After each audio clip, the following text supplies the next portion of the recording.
Eu tenho medo. Quem não tem, né? Bom, eu gosto de dar sempre esse exemplo, né? Tem um filme chamado Halloween, né? Que é um filme, inclusive, antigo, né? Agora, recentemente teve não é um reprise, né? Mas teve uma continuação aí desse filme e ele é bem intenso. Ou seja, pensa aí no seu maior medo. Cada um tem o seu. Tem pessoas que têm medo de altura, tem pessoas que têm medo de barata, tem pessoas que têm medo de aranha, tem pessoas que têm medo de cachorro, tem pessoas que têm medo de escuro. Enfim, a gente poderia listar diversos medos aqui, mas a grande importância disso aqui, dessa associação nova, é nessa questão de qual é o seu medo. Identificar qual é o meu medo. Eu tenho medo, por exemplo, eu tenho medo de dizer não. Ah, eu tenho medo de dar minha opinião. Eu tenho medo de me posicionar no trabalho, mostrar um potencial, uma habilidade minha, porque eu fico assim, com vergonha, eu fico meio, né? Ah, não sei, então. Qual é o seu medo? Pensa aí, tá? Depois disso, a gente vai para a identificação realmente daquilo que te levou para esse medo, né? Eu vou dar um exemplo aqui. Imagina uma criança que ela tá aprendendo a andar de bicicleta, tá? E quando ela tá aprendendo a andar de bicicleta, ao invés desse pai ou dessa mãe, enfim, dessa figura de apoio, acompanhar e respeitar o tempo dela, o que acontece é que essa pessoa joga ela literalmente numa ladeira, tá? E ela tá aprendendo a andar e ela se machuca. Ela cai, ela rala o joelho, ela se machuca todo. O que acontece? Ela fica com medo de andar de bicicleta.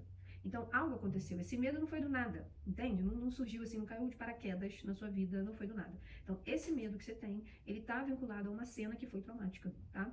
Tem pessoas que têm medo tem medo de voz alta, sério.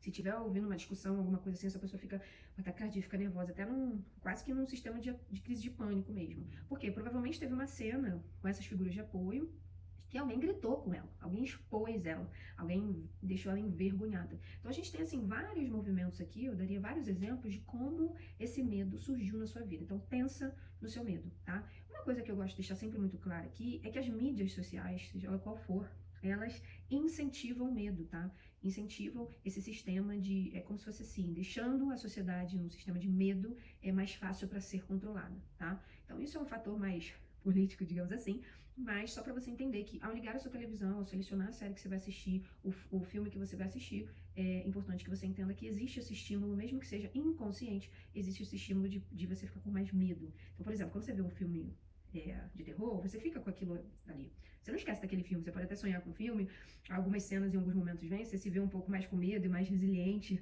né? Até para jogar o lixo fora, por exemplo, sabe? Você fica olhando para um lado e para o outro, porque inconscientemente aquelas cenas, aquelas situações, elas estão aí gravadas na sua cabeça, tá? Então quando você assiste um jornal, enfim, e que tá ali um monte de notícias ruins, negativas, isso fica na sua cabeça também. Isso reforça o seu medo, mesmo que o seu medo não tenha vínculo com aquela notícia ou com aquele filme, entende? Reforça esse sistema de alerta. Opa, peraí, não, vamos lá, é melhor ficar aqui, sabe? Melhor ficar na minha zona de conforto. Isso é importantíssimo de você entender, tá? Bom, existe um outro exemplo do medo também, tá? Que é uma coisa, infelizmente, muito recorrente, são os bullies na escola, né? Quem nunca passou por um bullying ou quem nunca fez um bullying, né? Hoje em dia tá cada vez pior, né? Os bullies, eles estão cada vez mais violentos e mais, assim, doentios. Então, a pessoa fica realmente num sistema de quase que de alerta mesmo. Então, se aquele grupinho vai expor, vai falar, vai fazer comentários pejorativos, essa pessoa fica sempre num sistema, ai meu Deus, não posso usar essa roupa, não posso agir dessa forma, não posso falar isso, porque senão algo de ruim pode acontecer. Pode ser uma exposição ou pode ser algo especificamente físico de ruim, sabe? Um grupo literalmente ser violento com esse adolescente, com essa pessoa, tá? Bom, mas o foco aqui é, você sabe o seu medo, dei alguns exemplos de como o medo surge, mas o principal, você sabendo o seu medo e sabendo quando ele aconteceu, o que acontece? Você avisa para o seu cérebro o seguinte, agora eu já sei que não foi do nada, tá? E aí você vai para a terceira etapa, que é a terceira etapa que eu digo que é a mais objetiva desse processo na resolução do seu medo, no tratamento do seu medo, que é você buscar aquilo que te atende. Por exemplo, Lícia, eu identifiquei que o meu medo é esse e ele aconteceu nessa cena aqui, tá? Nessa situação aqui. Aí você vai pensar assim, você vai sentir assim, eu quero falar mais desse medo para poder organizar caixinha em caixinha, organizar tudo, entender tudo, e aí criar novos hábitos, criar soluções para resolver, literalmente um passo a passo, no meu tempo, sem pressão. Isso aqui, ó, terapia, tá? Análise. Fala. Uma terapia, um acompanhamento de médio a longo prazo. Não, Lícia, eu quero algo mais objetivo ali. Não, peraí, deixa eu entender aqui. Eu não quero falar, já falei. Eu não quero mais falar, ou não falei, mas eu não quero ficar falando nisso. Eu quero algo mais objetivo. Eu quero algo mais ali, direto e reto. Reset neural, tá? Em 4 sessões, você em cada sessão, tá? De ser sempre consciente nas sessões, a gente vai trazer, você vai trazer as situações, a gente vai organizar no primeiro momento, e em cada sessão vai ter aplicação de técnicas. Essas técnicas vão direto nesse inconsciente, nesse sistema automático, e aí quando a gente aplica essas técnicas, o que acontece na sua mente? É como se ela fizesse assim, ó, sabe? Como se ela acordasse, sabe? Então, em 4 passos, em 4 encontros, você consegue sim se libertar desse medo, seja ele qual for, tá? Mas o grande foco é, você realmente quer abrir mão desse medo? Ah, Alice, claro, né? Todo mundo quer abrir mão do medo. Bom, tem uma notícia triste pra você. 90% da população não quer abrir mão desse medo, até porque ganha muito com esse medo. Eu não sei se você já sentou no sofá, do lado de uma pessoa assim, ó. Realmente o familiar faz isso muito bem. Você senta, a pessoa está contando todas as doenças do mundo, atualizando você, está te contando todos os horrores que acontecem nos jornais. E ela está te dizendo assim na vida dela, não, porque eu já passei por isso, foi difícil. Ou seja, aquela pessoa pessimista, ela está aqui do seu lado, tá falando. Aí essa pessoa você pergunta assim, ah, mas por que você não fez, por exemplo, não foi estudar isso, ou não foi fazer isso, né? Já que você falou que queria resolver esse problema, ou de repente você vai fazer terapia para resolver esse problema, ou quem sabe você não foi viver sua vida do jeito exatamente como você queria, fazer a faculdade que você queria, aprender a língua que você queria, estar casado ou casada com quem você queria. Por quê? Ah, não, porque assim, foi muito difícil, né? Porque foi um desafiador, meu pai foi muito violento comigo, minha mãe também, aí foi muito difícil porque eu tive que assumir a família, eu tive que pensar em outras coisas. Ou seja, o que essa pessoa tá ganhando estando nesse lugar?